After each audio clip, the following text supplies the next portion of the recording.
Bem, meus amigos, bem-vindos a mais um Bate-Papo Ilumina. Eu sou Ronaldo Bicalho e hoje nós vamos conversar com a professora Clarice Ferraz sobre a transição elétrica brasileira. A Clarice, ela é professora da Escola de Química da UFRJ e ela faz parte do Grupo de Economia da Energia do Instituto de Economia da UFRJ. Bom, em primeiro lugar, Clarice, muito obrigado por você ter aceito o convite, né, de vir conversar com a gente. E eu gostaria de começar fazendo a seguinte questão para você. Clarice, a transição energética é um tema importante. Hoje, exatamente nessa semana, saiu uma proposta de ajuste regulatório da Agência Nacional de Energia Elétrica, justamente retirando incentivos para as energias renováveis, o que iria na contramão dos movimentos que a gente observa no mundo inteiro. Então, eu gostaria justamente, nesse programa, conversar isso com você, sobre esse descompasso da transição energética brasileira em relação à transição energética no mundo. Então, para começar, Clarice, eu gostaria que você desse um quadro para a gente de como é que é essa transição, o que está acontecendo em termos de transição elétrica no mundo e qual a importância desse processo. Bom dia e agradeço pelo convite, Bicalho, sempre um prazer. Esse processo de transição, na verdade, ele é um esforço articulado de descarbonização, né? As emissões poluentes estão associadas, né, a mudanças climáticas que estão provocando um grande desequilíbrio, né? Algumas pessoas já falam em tragédia climática mesmo, e o que está em jogo é simplesmente o futuro da humanidade, né? Como a gente vai viver nessa Terra e se a gente vai conseguir continuar vivendo aqui nesse planeta, tá? A transição, então, é uma reorganização do setor para que se saia de fontes, né, muito poluentes, e ele tem que se reestruturar para, então, começar a funcionar, a gerar eletricidade sem, né, estar ultrapassando os limites físicos do clima que foram estabelecidos por equipes, né, de numerosas cientistas e com vários estudos, modelos rodados e etc. Né? Então, por exemplo, né, para a gente ficar no limite dos 2 graus, e tem gente falando que tem que ser 1,5 de aquecimento, antes que haja, né, um desequilíbrio muito mais radical, né, isso quer dizer, que o pessoal está falando, 2050 é net zero emission, né, quer dizer, o balanço de emissão tem que ser 0. Então, você tem que descarbonizar radicalmente o seu setor ou colocar um monte de tecnologia de captura e estocagem, tá? Isso é a transição, é a descarbonização do setor de energia. Tá? E os setores do mundo todo, então, têm colocado muita energia solar, tem a questão das baterias que vem aparecendo, vai entrando muita geração distribuída também, então os setores estão se transformando, né? E aí, se você me pergunta como está o movimento brasileiro para a transição, eu vou te responder dizendo ele não está, né? A gente não tem observado o engajamento, né, dos decisores, né, e da política energética na direção da transição.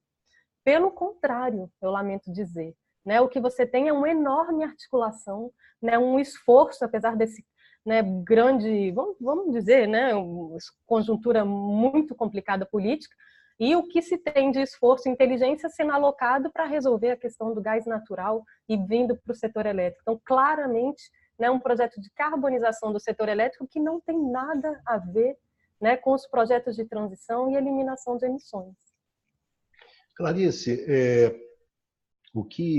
os alemães eles têm um termo, né, que chama-se Zeitgeist, que é justamente o espírito do tempo, né?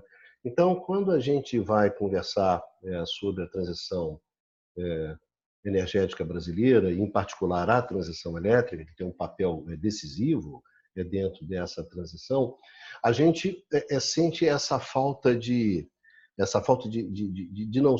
contemporaneidade, né? O Brasil está discutindo modernização e privatização do setor elétrico, que é uma pauta da década de 90, que é a transição, não a transição energética, mas a transição para o mercado. O Brasil está discutindo, por exemplo, discute a volta do gás, que também não deixa de ser uma discussão dos anos 90, mas vai na direção da carbonização. O Brasil tem uma discussão sobre a nuclear, mas que você não consegue encaixar isso dentro do contexto. Ou seja, nós temos discussão sobre problemas das distribuidoras, temos discussão sobre o risco hidrológico, temos vamos colocar o gás, temos problemas, enfim, tem que ter a hidrelétrica, enfim, um conjunto de problemas, mas que, no entanto, isso, quando você vai costurando tudo isso, você não constrói um projeto, não constrói um conjunto, não constrói um sistema. Então, eu gostaria que você falasse um pouco sobre esses temas. Por quê? Porque, na verdade, a transição é um processo sistêmico, né? Um processo que envolve não só os vários setores dentro da energia, como também várias dimensões, né? Econômicas, tecnológicas, culturais, enfim, fiscais. Um processo extremamente complexo e que parece que nós não só estamos perdidos dentro desse processo, como estamos numa agenda fragmentada, onde a possibilidade do fracasso, do sucesso, do desastre, é uma possibilidade muito grande, né? Muito grande mesmo, né, Bicalho? Se a gente pensa, por exemplo, né, o tanto de dinheiro que vai ser colocado nessa questão, né, o mercado de gás, por exemplo, recursos escassos. Eu vou alocar tudo para a construção de infraestruturas, né, que vão servir à geração fóssil, né, que não cabe mais dentro da matriz. Então, não tem nada mais fora, né, do espírito do tempo do que esses projetos brasileiros que estão sendo colocados na mesa hoje. Né? A gente vê no plano plurianual metas climáticas também, né, desaparecem, é tudo para o Ministério da Agricultura. É isso, tem que ser um esforço e uma concertação de todos os setores. Né? Então, eu tenho que ver como é que o agronegócio vai evoluir, mas tem que caminhar para a descarbonização. Né? Então, todos os setores, né, tem que ir. Então, uma coisa, por exemplo, essencial, que a energia que esses processos consumam, né, sejam energias limpas, né? E assim a gente vai fazendo. Então, é realmente como você colocou, essa agenda de hoje do Brasil, ela é uma agenda que a gente já viu, né? É a agenda que eu estudei na época do doutorado, eram as reformas de mercado, né?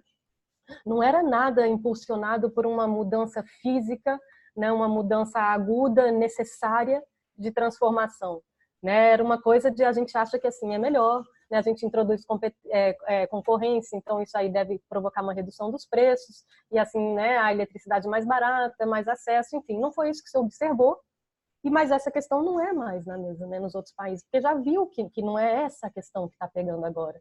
O que está pegando é essa transformação profunda que tem que ser realizada. E para isso, para acelerar esse movimento e para ajudar a estruturar, né, essa articulação necessária, o que você tem? Mais participação estatal, porque alguém tem que orientar, alguém tem que colocar esses setores para conversar. Né? Tem que ter esse agente que faz isso. E aqui no Brasil é o contrário, né? Só se fala anti-Estado, né? Tá essa coisa muito ideológica, né? Então, mas cada setor é um setor. E a gente com problemas macro desse tamanho, é para isso mesmo que a gente quer liderança. Alguém tem que tocar esse barco, alguém tem que fazer esse país caminhar na direção correta. Mesmo porque, né, por exemplo, é como o professor Cadu ele coloca, né, um passivo ambiental de hoje, né, é o seu passivo fiscal de amanhã. Ninguém se iluda, né, com isso. Tá? Então, essas decisões erradas que estão sendo tomadas agora não é só um problema que está errado agora. Isso tem impactos negativos para muitos e muitos anos. Então, vamos dizer que há sucesso, né, nessa coisa de mercado de gás e que isso vai ser colocado. O risco é enorme, que a gente nem consiga amortizar essas infraestruturas, porque vai haver um lockout mesmo para esse tipo de energia. Né? Eu não sei se eu saí desviando um pouco do assunto, desculpa. Não, mas, na verdade, essa questão, que é a questão de como é que você gerencia como você gerencia a transição, ela não é uma questão muito simples, né? Ela é uma questão muito difícil, porque, em primeiro lugar, óbvio, os custos são muito elevados, são muito elevados, né? Então, tem a questão dos custos, que são muito elevados, tem a questão, na verdade, como é que você gerencia esse custo, né? Então, durante todo o tempo, tem a questão de quem é que vai ficar com esses custos. Então, na verdade, por exemplo, essa questão, que se você pegar essa questão que está sendo discutida na geração distribuída, O problema é esse, né? É uma equação que ela é difícil de você fazer, porque é evidente que tem os investimentos na rede, né, na rede de distribuição, quem vai fazer esses investimentos, qual vão ser os incentivos para isso ser feito. Por outro lado, você tem a entrada dessa geração distribuída. Então, tem uma questão, que é uma questão que tem um impacto ali, um impacto sobre a atividade econômica do distribuidor, ponto. Mas, no entanto, quando você entra com a geração distribuída, você tem também impactos que vão transcendendo aquela questão simplesmente do distribuidor e que são impactos positivos, né? São impactos positivos que você, na verdade, sobrecarrega menos a rede, são impactos que, hoje, no caso brasileiro, significa que a água que você economiza, que você poupa nos reservatórios, etc. Ou seja, é necessária uma visão sistêmica e uma visão sistêmica que você não observa, né, em função dessa fragmentação institucional. Então, você teve justamente, acho que na semana passada, no Congresso Nacional, numa apresentação falando exatamente sobre transição, né? E aí eu gostaria que a gente conversasse um pouco sobre esse tema, né? Como é que a institucionalidade brasileira da transição, porque a gente sabe que as instituições elas jogam um papel fundamental na transição. Qual é o papel hoje que as instituições concretamente estão jogando na transição brasileira? Nenhum. Você me desculpe, não há movimento de transição no Brasil. Não há mesmo. Né? Então, você tinha que ter... Por exemplo, a gente realmente vai precisar de muito investimento em infraestrutura. Né? Tem até várias aquelas na sociedade do custo marginal zero. A gente vai se liberando de combustíveis, né? Mas você tem que botar aquele empreendimento. Então, a gente tem que financiar essas infraestruturas e, além disso, a gente depende cada vez mais da rede. Rede é um negócio muito caro. Né, cada vez mais inteligente, mais sofisticada, com mais automação, com mais TI, com mais tecnologia. Né? Então, isso é muito caro. A sociedade vai se eletrificando, o mundo vai mudando, você vai precisar de uma rede muito mais robusta e muito mais integrada, né, para poder gerir tantas variações de demanda, perfil de carga super variados, sobretudo quem tem microgeração, né? E também essas fontes novas entrando. Né? Então, tem que equacionar tudo isso. Né? Um ponto que você falou muito oportunamente é essa questão, né, que eu acho que é isso que tem acontecido no Brasil. Não um esforço de orientação conjunta, como a gente vê nos outros países. Na verdade, você tem uma política climática e todos os outros setores da economia têm que se acordar para caminhar ali dentro. O desenvolvimento deles se dá, né, dentro do limite que é imposto. Não é mais o Ministério da Economia acima do tudo. Você tem realmente, né, objetivos claramente definidos dentro dos quais os setores têm que funcionar. A questão realmente aqui, o que pega? Com todos esses desequilíbrios todos, realmente o problema do gerenciamento dos custos é cada vez mais evidente. E aí é como você falou, como está tudo desarticulado, então você corre para apagar um incêndio aqui, você corre para apagar um incêndio ali. Então faltou a visão sistêmica do papel da geração distribuída no setor elétrico. Né? Porque a microgeração ela nos dá vários aportes sistêmicos. Né? Ela vai dar, né, ela vai nos ajudar a recompor o reservatório. Eu estou deixando de pegar da distribuidora, né, que pode ser uma eletricidade que está vindo do reservatório, então colabora com isso. Se colabora com isso, né, colabora com a sociedade inteira para não disparar a bandeira, né, de bandeira tarifária, né? Então, já estamos colaborando com isso também. Colabora com a redução, né, dos custos e de necessidade, né, de expansão da transmissão para aquela carga, porque ela está sendo gerada no lugar de consumo. Então, na verdade, é limpa, né?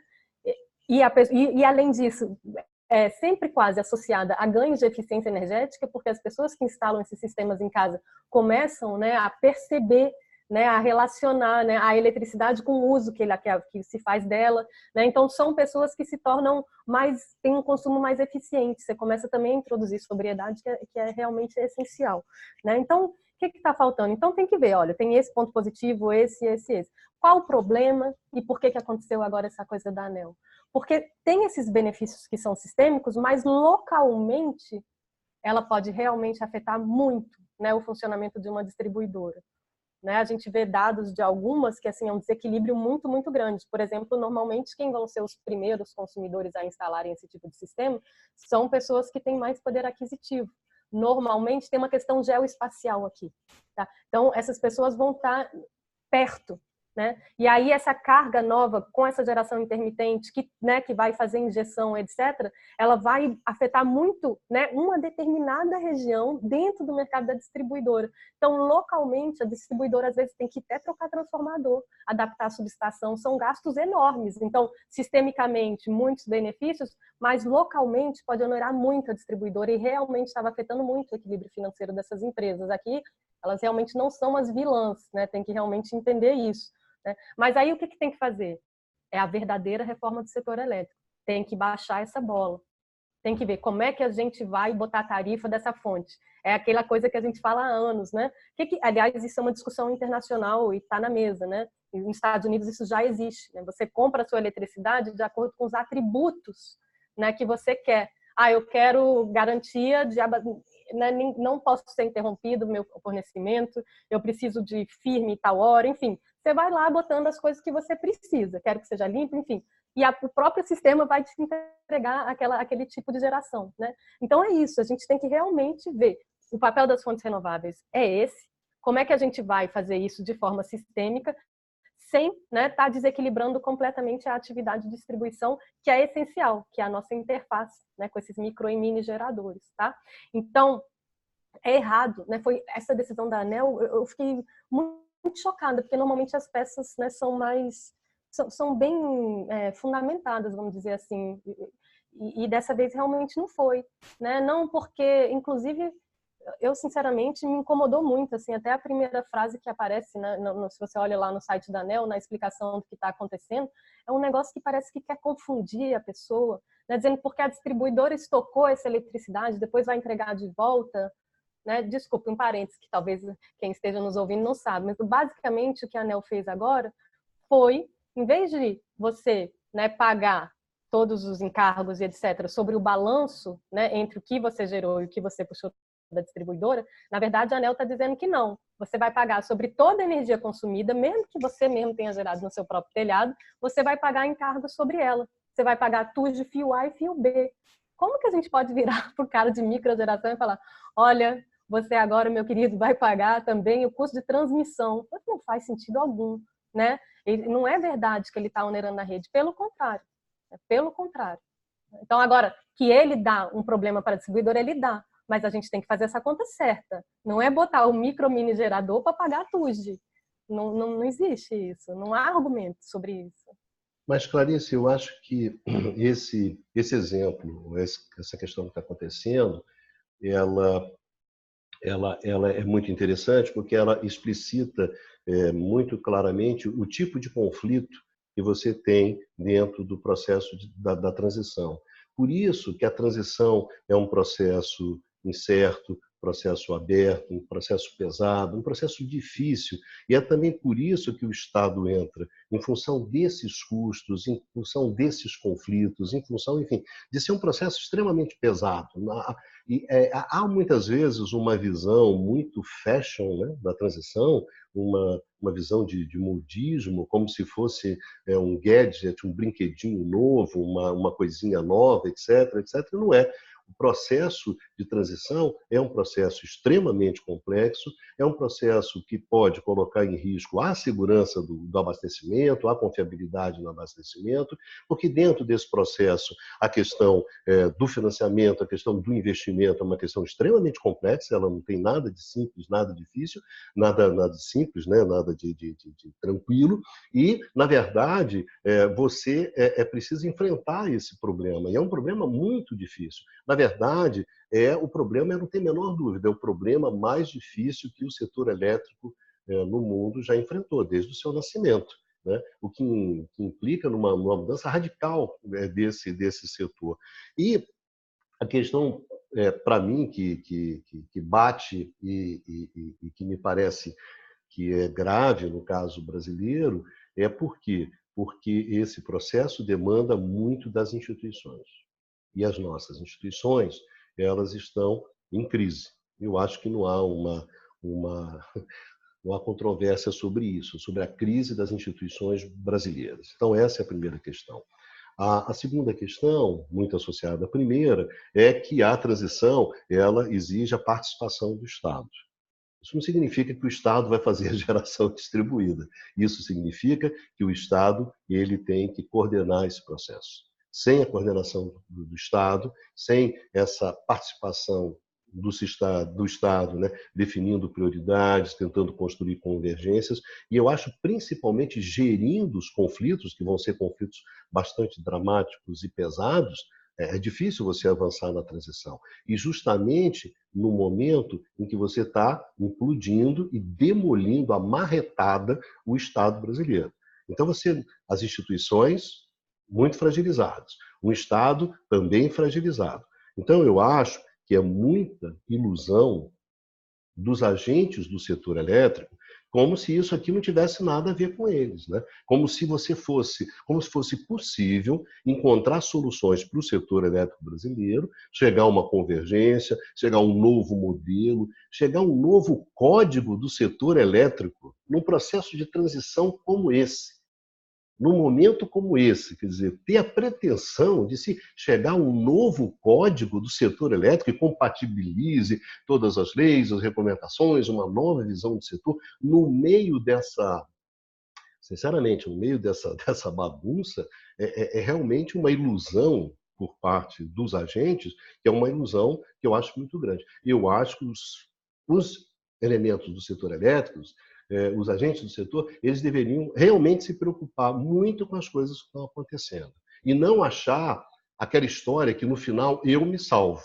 A distribuidora se salva, sim, mas aí o cara lá do solar se ferra. Não, o cara da eólica, não, eu consigo comprar a Eletrobras na Bacia das Almas, e aí nós vamos, sabe, com a privatização, aos comercializadores, e não, a gente vai entrar arbitrando um novo mercado, você vai comprar sua eletricidade através de um aplicativo de telefone, e fica essa torre de Babel, né? Todo mundo fingindo de morto, todo mundo bancando o esperto, num mundo de otários. Né? Então, na verdade, o que você tem é essa situação que me preocupa, que é justamente, no fundo,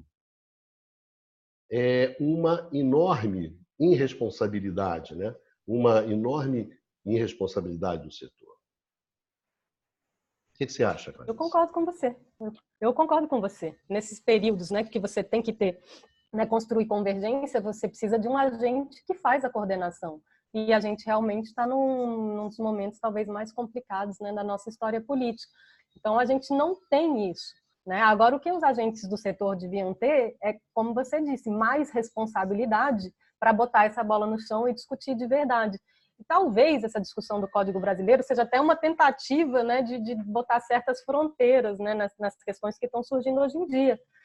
Mas está muito ruim, né, o ambiente do debate. Assim, realmente é cada um querendo puxar para o seu lado, sem ver que cada um puxando para o seu lado, a gente rasga o nosso sistema, né, sem valorizar, né, as propriedades e as vantagens que a gente tem por ter esse sistema tão bem integrado, né, como o Roberto Araújo sempre fala. Né? Então, assim, não é anodin, né? A gente tem, integrando nosso sistema, a gente consegue 20% de capacidade, é o equivalente a 20% de capacidade instalada a mais. É uma Itaipu. Então, cuida da integração, cuida da harmonização, cuida da rede, porque é ela que vai ter que encaixar toda essa geração intermitente. Essas cargas também oscilam agora. Né? Então tem que ver isso com muito, muito cuidado. E eu também não estou conseguindo enxergar isso. Agora, realmente uma falta de visão, né? Aquela coisa do camarote do apocalipse, né? Porque você está lá, cada um lutando aí dessas fontes, aí, agora é o gás, né? Não, agora é nuclear. Mas, na verdade, se rasgar tudo, não é ninguém. Né? A gente não vai ter energia suficiente para tocar o desenvolvimento econômico, a gente vai ter uma população pobre cada vez mais excluída, né, e sem ter acesso a coisas básicas, né? A universalização de acesso é uma coisa humanitária, né? Porque para ter acesso a frio, né, para ter acesso à luz, para poder guardar uma polpa estocada para quem vem de população ribeirinha, por exemplo, a gente vê o que essas pessoas de luz para todos estão fazendo. Então a gente tem que pensar como, né, ajudar, como fazer realmente a gente ser mais renovável. Por exemplo, a gente tem luz para todos, a gente tem outras coisas, mas será que não é hora da gente avançar mais? Será que não é hora da gente incentivar ainda mais? todos esses problemas de inadimplência, os custos aumentando, será que a gente não deve justamente fazer um programa e instalar painel solar para todo mundo que é de baixa renda e pronto? Pronto, entendeu? Não tem gasto de combustível, esse povo, né, vai ter uma vida mais digna, vai poder participar mais, né, da sociedade, né, e isso vai colaborar com a participação de mais fontes renováveis. Não sei se seria desse modo, mas eu estou dizendo que são essas perguntas que a gente tem que se colocar, né? A gente tem que gerir melhor essas coisas, né? E sem lembrar que não é um fim em si mesmo, né, do setor elétrico. A gente está falando do desenvolvimento do Brasil, né? O padrão de acesso à eletricidade, o tipo de eletricidade que a gente vai ter, é como a gente configura nosso espaço, nossas atividades econômicas, nossa competitividade internacional. Ninguém se iluda, né? Isso é muito mais, assim, apesar de ser um setor menor que de óleo e gás, né, o impacto que ele tem sobre o desenvolvimento real e a vida cotidiana dos habitantes é muito maior, é muito maior. Clarice, eu acho que, na verdade, já encaminhando aqui o nosso final, né, eu acho que o problema fundamental que tem é que justamente você tem um desafio muito grande e a gente vê que a nossa capacidade de enfrentar esse desafio nesse momento ela é muito pequena. Então, esse gap, né, essa diferença, ela gera, na verdade, muitas preocupações em relação ao futuro do setor, né? As instituições, a gente repete isso à exaustão, mas o que eu temo é que essa implosão das instituições ela acabe se refletindo, né, numa fragmentação muito grande do setor elétrico, que na verdade essa fragmentação que a gente vê hoje de interesses, ela acabe se traduzindo numa fragmentação econômica, numa fragmentação técnica, o que seria péssimo para o setor, né? O setor elétrico brasileiro seria péssimo. E seria péssimo para o Brasil, né? Porque esse setor, você tem toda a razão, ele tem todas as condições de servir e serviu sempre historicamente como uma alavanca de desenvolvimento econômico, de bem-estar, etc, etc. Então, bom, Clarice, eu gostaria de agradecer muito a sua presença aqui nesse bate-papo Ilumina e gostaria de convidar o pessoal que acompanha a gente, que pode ouvir pode assistir esse programa lá no canal do YouTube, né, no canal Ilumina, mas também que agora pode ouvir esse programa no nosso podcast Ilumina Energia. Então, fica a escolha, na verdade, do freguês, aonde ele se sente melhor para ele ter acesso a essa discussão que nós tivemos aqui. Clarice, muito obrigado. Muito obrigado aos nossos seguidores, aos nossos amigos e amigas que acompanham o canal Ilumina e nós nos vemos numa próxima oportunidade. Obrigado, senhores. Vida que segue e vamos em frente. Foi um prazer, obrigada.